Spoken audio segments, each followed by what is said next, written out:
મહેસાણામાં પાટીદાર યુવતી છે તેના મોતનો મામલો હવે ગરમાઈ રહ્યો છે અને મામલો પહોંચ્યો છે પોલીસવાળા હિમાંશુ સોલંકી પાસે અને આ પાટીદાર આગેવાનોએ આ યુવતીની માતાને મળ્યા બાદ શું કહ્યું છે તે મામલે જ વાત કરવી છે।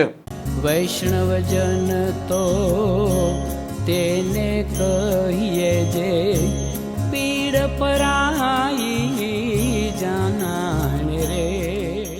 નમસ્કાર, આપ જોઈ રહ્યા છો નવજીવન ન્યૂઝ અને હું છું આપની સાથે તોફિક ગાંચી। મહેસાણામાં એક પાટીદાર યુવતી છે તેના મોતનું રહસ્ય છે તે હવે ઘેરાઈ રહ્યું છે અને જે પ્રકારે આ રામોસણા જે મહેસાણા તાલુકા પોલીસ સ્ટેશન વિસ્તારમાં આવેલું જે એક ગામ છે તેની રહેવાસી આ પાટીદાર યુવતી સંગીતા પટેલ છે તે નોકરી અર્થે બહાર જાય છે અને ત્યાર પછી ઘરે નથી પહોંચતી અને 17મી તારીખે તે ગુમ થઈ હતી। 19મી તારીખે તેની લાશ પોલીસને મળે છે અને બાજુના ગામમાંથી જ્યારે લાશ મળે છે ત્યાર પછી પોલીસ છે તે તેનું પેનલ પોસ્ટમોર્ટમ કરાવે છે અને ત્યાર પછી રિપોર્ટમાં આવે છે કે આ યુવતી છે તેના મોંમાંથી શરીરના ભાગમાં પાણી ગયું હોવાથી તેનું મૃત્યુ થયું। ત્યાર પછી પાટીદાર આગેવાનો દાવો કરે છે કે આ યુવતી છે તેના શરીર પર જે પ્રકારના ચિહ્નો દેખાઈ રહ્યા છે અને તેનું શરીર છે તે બળેલું છે તે જોતા તેની હત્યા થઈ છે તેવી તે શંકા સેવે છે અને આ મામલે પાટીદાર આગેવાનો પહોંચે છે મહેસાણાના પોલીસવાળા હિમાંશુ સોલંકી પાસે અને આ મામલે તે ન્યાયની માંગણી કરે છે અને ત્યાર પછી આ સંગીતા પટેલ જે મૃતક યુવતી હતી તેના માતાને મળ્યા બાદ તેમને આર્થિક સહાય પણ કરે છે અને આ કેસને લઈને નિવેદન પણ આપે છે। મહેસાણાની જે દીકરીની હત્યા થઈ હતી એના પરિવારની મુલાકાત અમારા આંદોલનકારીઓની ટીમ લીધી હતી। વરુણભાઈ, પૂર્વીનભાઈ, ગીતાબેન, સુરેશભાઈ, જયદેવસિંહ, તમામ આંદોલનકારીઓએ તો ઘરની જે પરિસ્થિતિ જોઈ તો અત્યંત નાજુક પરિસ્થિતિ હતી। તો સ્થળ ઉપર જ એ અત્યંત નાજુક પરિસ્થિતિ અને પરિવારની હાલત જોઈ વરુણભાઈ, પૂર્વીનભાઈ અને ગીતાબેન એ ત્રણ તરફથી માજીને 21,000 રૂપિયાનું યોગદાન જાહેર કર્યું। એ બદલ ત્રણનો હું આભાર માનું છું। અને સાથે સાથે સુરેશભાઈ ઠાકરે પણ 2100 રૂપિયાનું યોગદાન જાહેર કરે છે અને અમે પરિવારને પણ વિનંતી કરી અને અમારી ટીમે પણ કીધું કે બેન ચિંતા કરતા નહીં, તમારી દીકરીને ન્યાય પણ મળશે અને સમાજને પણ વિનંતી કરીએ કે બેનને જેવા પણ હોય તો ઘરે આવીને પણ આર્થિક સહાય કરવા માટે વિનંતી। અને આ આંદોલનકારીઓનો પણ અમે ફરીથી ખૂબ ખૂબ આભાર ને વિનંતી કરું। એ કહેવા માંગુ છું કે અત્યાર સુધી હું એમના પાડોશી જોડે ઉભી હતી, એમને એવું કીધું કે આ દીકરી નોકરી કરે અને એક દિવસના જે 200-300 રૂપિયા લઈને આવે ને એ ઘરમાં કરિયાણું લઈને આવે ત્યારે આ પરિવાર ખાય છે। આપણે બહુ મોટી વાતો કરી છે કે પાટીદાર સમાજ ખૂબ સુખી છે, બહુ સક્ષમ છે। આ પરિસ્થિતિ એક બીજી વાસ્તવિકતા પણ આજે આપણે નજર સામે મેં કદાચ પહેલી વાર જોઈ હશે। એટલે આ પણ એક આપણી રિયલ વાસ્તવિકતા છે, જયારે લાખો કરોડોના દાન દઈ અને શાલો ઓઢાય છે અને એક આ બીજી વરવી વાસ્તવિકતા પણ આજે આ દેખાય છે। તો હું સૌને વિનંતી કરું છું, મારો અવાજ જ્યાં સુધી જાય ત્યાં સુધી, આ એક બા તરીકે મને પણ ખૂબ દુઃખ લાગ્યું છે કે એના ઘરની દીકરી એને ગુમાવી છે। તો જેને દીકરી ગુમાવી હોય એને દુઃખની વ્યથા એ જ સમજી શકે, પણ એ દીકરીને એના પરિવારને ખૂબ જરૂર છે। તો આપ મન મૂકીને એ પરિવારને મદદ કરજો। એમનું બેંક એકાઉન્ટ ખોલવાની બેંક એકાઉન્ટ પણ એમનું એક્ટિવેટ છે કે નહીં ખબર નથી, એટલે અમે કેશ સહાય કરી દે અને સતીશભાઈને અને સુરેશભાઈને દર્શનભાઈને જો અમે જવાબદારી સોંપી હતી, વકીલ સાહેબને ચાવડા સાહેબને જવાબદારી સોંપી હતી કે એમનું બેંક એકાઉન્ટ ના હોય તો એમનું બેંક એકાઉન્ટ ખોલી દે, યુપીઆઈ કોડ જનરેટ કરી દે અને ત્યાં સુધી કોઈને પણ સહાય કરવી હોય તો આ પરિવારને આવી અને કેશમાં પણ સહાય કરી શકો છો કે બીજી કોઈ પણ રીતે સહાય કરવી હોય તો કરી શકો છો। હું પાટીદાર સમાજને ફરીથી ખાસ કરીને બે હાથ જોડીને વિનંતી કરું છું કે ખાલી સંમેલનો, ઊંચા શિખરો, ઊંચા મંદિરો અને કરોડો રૂપિયાની નેતાને રાજી કરવા માટે જે સભાઓ આપણે કરીએ છીએ એની જગ્યાએ આવા પરિવારને કરોડો રૂપિયા આપવામાં આવે, આવા લાખો પરિવારને, તો એ સાચી સમાજ સેવા હશે। અમે અમારી શક્તિ પ્રમાણે મેં પૂર્વીનભાઈએ, ગીતાબેને, દર્શનભાઈએ, સુરેશભાઈએ બધાએ સહાય કરવાની શરૂઆત કરી દે તો સમાજના આગેવાનોને ફરીથી બે હાથ જોડીને વિનંતી છે, સમાજને ફરીથી વિનંતી છે, આ પરિવારની ઘરની એકવાર હું તમને દશા બતાવવા માંગુ છું। આ છે આ પરિવારની સ્થિતિ, આ છે આ પરિવારનું ઘર, આ છે આ એક વિકલાંગ ભાઈ અને એક જ કમાનાર દીકરીની નિર્દયતાપૂર્વક હત્યા કરવામાં આવે, હત્યાની ફરિયાદ નથી લખવામાં આવતી।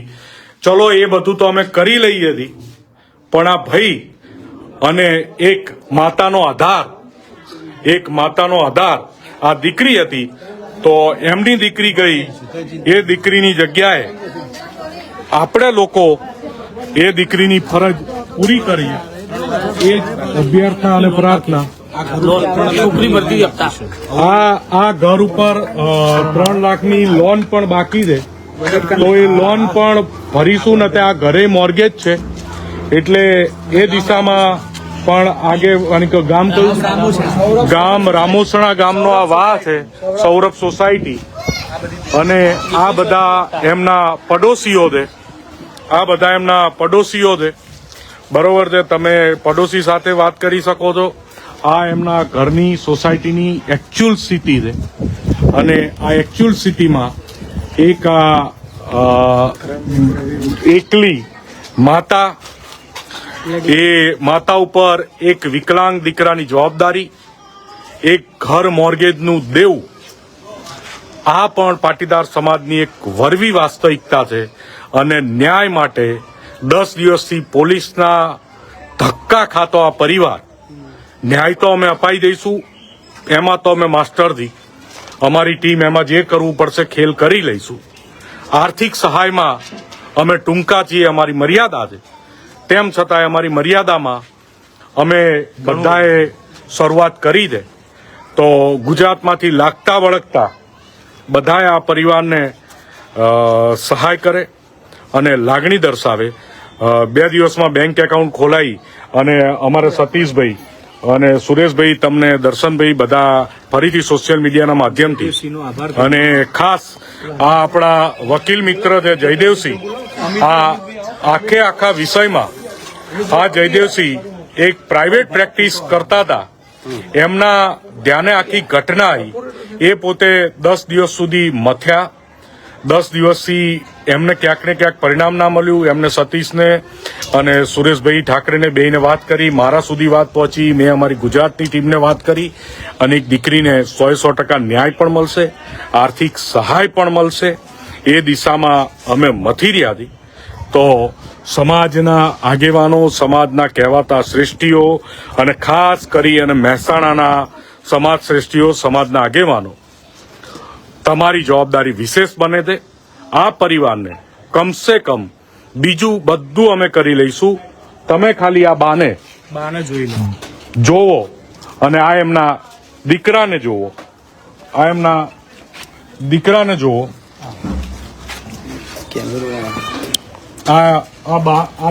જુઓ. એ વિકલાંગ દીકરો છે. આ એક કોઈ આધાર વગરની માં છે. ને પૂર્વીનભાઈએ, દર્શનભાઈએ એમનો દીકરો બની અને અમારાથી થતી 20-25 હજારની સહાય અમારી ટીમ દ્વારા અમે શરૂઆત કરી છે. આ શરૂઆતને અટકવા ના દેશો. તમારી 1 રૂપિયાની તેવડ હોય તો 1 રૂપિયો, અને 10 કરોડની તેવડ હોય તો 10 કરોડ. આ ઘર મોર્ગેજ છે, ઘર બેંક લઈ ના જાય, આ માનું ઘર ના જાય, અને માને એની દીકરી વગર જીવન નિર્વાહમાં તકલીફ ના પડે, એટલી જ ખાલી વ્યવસ્થા કરવાની અમારી ટીમ તમને વિનંતી કરે છે. પહેલી વાર અમે ઇતિહાસમાં, આંદોલનના ઇતિહાસમાં, અમે 2015 થી અમે માગવા વાળા નહીં, અમે લડીને પડાઈ લેવા વાળા માણસો છીએ. પણ આ પરિવારની દશા જોઈ અને અમે 2 હાથ જોડી અને કગરીન સમાજના આગેવાનો જોડે ભીખ માગીએ હતી કે એક જમણવાર ઓછો કરજો, એક સંમેલન ઓછું કરજો, મંદિરમાં 1 પિલ્લર ઓછું નાખીને 10 ફૂટ કન્સ્ટ્રક્શન ઓછું કરજો, એક હોસ્ટેલનો રૂમ ઓછો બનાવજો. પણ આવો કોઈ પરિવાર આધાર વિહીન થઈ ના રહે, એના માટે પુણ્યનું કામ કરજો. આ સાચું પુણ્ય છે. જમણવાર કરવો સાચું પુણ્ય નથી. લાંબી વાત નથી કરવી. ખૂબ ખૂબ આભાર. ભારત માતા કી જય. સમાજને પણ વિનંતી કરું કે 2015 થી જેટલા પણ આંદોલનકારીઓ સમાજ માટે લડતા હતા, અને જ્યારે આવી તકલીફ આવી ત્યારે આંદોલનકારીઓએ સમાજની રક્ષા કરવાનું અને સમાજને સહાય કરવાનું કામ કર્યું. તો જે સમાજ એમની નોંધ લે કે ના લે, પણ ફરીથી આંદોલનકારીઓએ આ બેનના દીકરીના ન્યાય લાવવા માટે ફરીથી આગળ આવ્યા, તો સમાજ પણ નોંધ લે તમામ ઊંઝા સંસ્થાઓ હોય, વિશ્વ ઉમિયા સંસ્થાઓ હોય કે ખોડલધામ સંસ્થા હોય કે તમામ સંસ્થાઓને વિનંતી છે કે ફક્ત આપણે સંસ્થાઓમાં મોટા મેળાવડા કર્યા વગર, જેમ અગાઉ વરુણભાઈએ કીધું એમ, આવા દરેક લોકોના ઘરે જઈને ગામડે જઈને ખોળીને પણ તમે સંસ્થા દ્વારા પણ એમને દર મહિને કરિયાણાની કીટ મળે એવી તમે વ્યવસ્થા કરો. કારણ કે અમારું તો કામ કે જાગૃતતા લાવી સમાજની અંદર. આવા પરિવાર હોય તો અમે એને જનજાગૃત કરીને બહાર લાવીએ અને ન્યાય લાવવાનું કરીએ. બાકી બીજી જવાબદારી સમાજની સંસ્થાઓની. આમ જે પ્રકારે આ મામલો હવે અત્યારે તૂલ પકડી રહ્યો છે અને પેનલ પોસ્ટમોર્ટમનો જે રિપોર્ટ આવ્યો તેમાં મહેસાણા તાલુકા પોલીસ સ્ટેશનના પોલીસ ઇન્સ્પેક્ટર અમીનનું કહેવું હતું કે શરીરના બાહ્ય ભાગે કોઈ પણ પ્રકારના ઈજાના નિશાન નહોતા અને પેનલ પોસ્ટમોર્ટમમાં જે પ્રકારે મૃત્યુનું કારણ છે તે પણ આ શરીરમાં પાણી મોંના ભાગથી ગયું છે તે દર્શાવી રહ્યું છે. અને બીજી તરફ પાટીદાર આગેવાનો છે તે હત્યાનો દાવો કરી રહ્યા છે. તો હવે જોવાનું તે રહેશે કે કઈ કઈ બાબતોને આધીન હવે પોલીસ છે તે તપાસ આગળ વધારે છે. આ પ્રકારની ક્રાઇમ સ્ટોરી માટે નવજીવન ન્યૂઝ ચેનલ સાથે જોડાયેલા રહો. નમસ્કાર.